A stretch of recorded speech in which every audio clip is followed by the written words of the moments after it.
Oke, berikut adalah cara pengisian untuk modul pembelian produk dagang.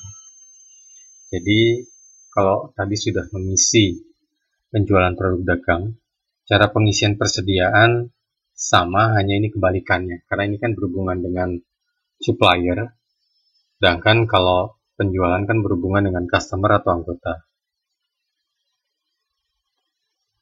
Yang bisa diisikan sama, kita mulai dari tanggal, kita masukkan tanggal, kemudian nomor PO, sama kita isikan nomor PO-nya, kemudian nama anggota, kalau memang membelinya dari anggota. Hanya saja kalau untuk usaha dagang, nama anggota di pembelian ini tidak dimasukkan di perhitungan SHU, hanya penjualan yang dimasukkan. Nah, kenapa ada nama anggota di sini? Karena memang kalau untuk usaha produksi ini digunakan sebagai bagian dari perhitungan SHU, tapi kalau di perusahaan dagang hanya sebagai tanda saja di bagian pembelian. Oke, misalnya contoh ini anggota 20, kemudian item yang dibeli apa? Misalnya beras. Nah, di sini bisa diisikan keterangan bebas, jumlah unit misalnya membeli 20 kilo, 20, atau mungkin 200 kilo ya. Nah, harga per unitnya misalnya 30.000. Sehingga nanti total pembelian akan dihitung di sini. Rekening, jangan lupa rekening diisi, dipilih, kas, kemudian kategori pendapatan laba rugi. Ya. Dan di sini ada 4 pilihan, tapi kalau untuk setiap pembelian produknya itu selalu dipilihnya persediaan. Oke. Ini untuk pembelian secara cash. Kalau pembeliannya ada PPN-nya bagaimana? Sama, di sini saya tambahkan saja di bawah. PO-nya dianggap sama. Nah, hanya di sini perlu diperhatikan kalau kita ingin memunculkan datanya di PO, itu kita mesti mengisikan nomor urutnya di sini. Ya. Anggota dipilih sama. Anggota bisa tidak diisi ya. Karena di sini kita bisa isi PPN 10%. Nah, kalau dia tidak diisi dan langsung diisi angka PPN-nya di sini. Anggap ini 6 juta. Jadi totalnya PPN-nya 600.000. Nah, di sini diisinya kas. Nah, di sini harus dipilihnya adalah utang PPN. Ya. Jadi bukan diisi persediaan atau yang lain, tapi diisinya utang PPN. Transaksi kas. Oke, nah berikutnya sekarang bagaimana kalau transaksinya adalah transaksi utang. Jadi bayarnya nggak cash, bayarnya di belakang. Misalnya 6 Januari 19. Ini saya langsung 2 saja. Kemudian saya pilih PO-nya 002. Oke. Kemudian di sini saya pilih sama 1, 2. Dan anggap pembeliannya bukan dari anggota, dan ini anggap contohnya ini beli adalah panci. PPN 10%. Nah, panci misalnya karena set hitungannya beli 5 set. Harganya 1 juta. Nah, di sini PPN 10%-nya adalah 500.000. Oke. Kalau memang ini utang, maka kita bisa isikan di sini pilih utang.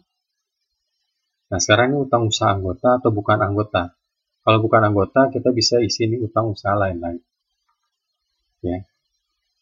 Ini juga bisa pilih utang usaha lain-lain. Dan di sini sama kombinasinya, persediaan dan utang PPN. Di sini kita bisa pilih nama suppliernya. Kebetulan di sini belum diisi. Mengisi nama supplier tidak di sini, tapi mengisinya ada di daftar supplier di sini. Oke. Nah, dari sini kemudian pembayarannya bagaimana nih? Gitu. Oh, satu lagi sebelum pembayaran. Ini misalnya jatuh temponya harus diisi. Misalnya, ini opsional ya, bukan harus diisi, opsional. Misalnya jatuh temponya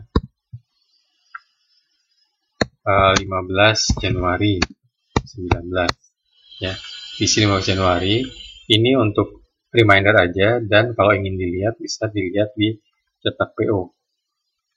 Di sini kebetulan isiannya sudah 2. Ini adalah 1. Ya. Ini 2 namanya 0 karena tadi nama suppliernya belum diisi. Ya. Oke. Berikutnya tadi lagi pembelian dagang.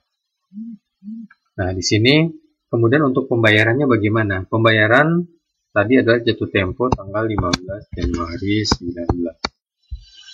Nah, ini kita isikan PO 002. Nah, di sini tidak perlu diisi. Isinya keterangan ini pembayaran utang. Nah, untuk pembayaran utang ini bisa digabung dari 1 transaksi atau 2 transaksi atau lebih. Bisa juga bagian dari transaksi kalau misalnya tidak dibayar full.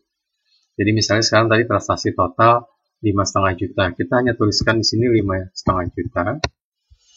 Kemudian di sini itu dipilihnya adalah kita bayar dari mana nih, dari BCA, dari BRI. Nah, di sini itu kita harus pilih utang usaha lain-lain. Jadi pairing ini pasangan. Kalau sudah diisi di sini, jangan lupa diisi di sini kalau ada pembayaran. Dan ini tidak harus full. Bisa seluruh transaksi, bisa bagian transaksi. Jadi ini hanya menandakan ada pembayaran utang. Ya. Oke. Kemudian ini juga berlaku kalau misalnya ada pembayaran terhadap barang titip jual. Ini bisa mengikuti yang sudah di formatnya yang di atas ini kalau ada pembayaran titip jual. Ya. Nanti nomor ini akan dijadikan referensi di bagian titip jual. Ya, saya akan langsung ke penerimaan barang titip jual. Nah, di sini bisa dilihat kebetulan sudah diisi tanggal, anggota 2, dan nomor titip jual, itemnya beras, misalnya ya, atau anggap ya beras, harga unitnya harga per unit, titip jual itu belum dibayar ya. Pada saat dibayar, itu harus dipilih nomornya di sini. Misalnya pembayarannya adalah PO 001 sudah dibayar. Kemudian masukkan jumlah unit yang dibayarnya, misalnya 20. Nanti angka di sini, ini akan otomatis berkurang. Di sini ada 3 bagian untuk pembayaran pembelian, dan ada 1 kolom untuk pengembalian. Dan modul ini terpisah dari modul-modul yang lain di aplikasi koperasi ini, karena ini hanya sebagai data untuk merekap stok. Jadi untuk ngecek stok apakah sudah dibayar atau belum. Jadi hanya untuk merekap saja. Karena yang akan diperhitungkan di dalam koperasi ini, perhitungan laporan keuangan dan lain-lain, itu hanya di bagian pembelian. Ya, oke, mungkin cukup jelas untuk yang pembelian dagang dan penerimaan titip jual.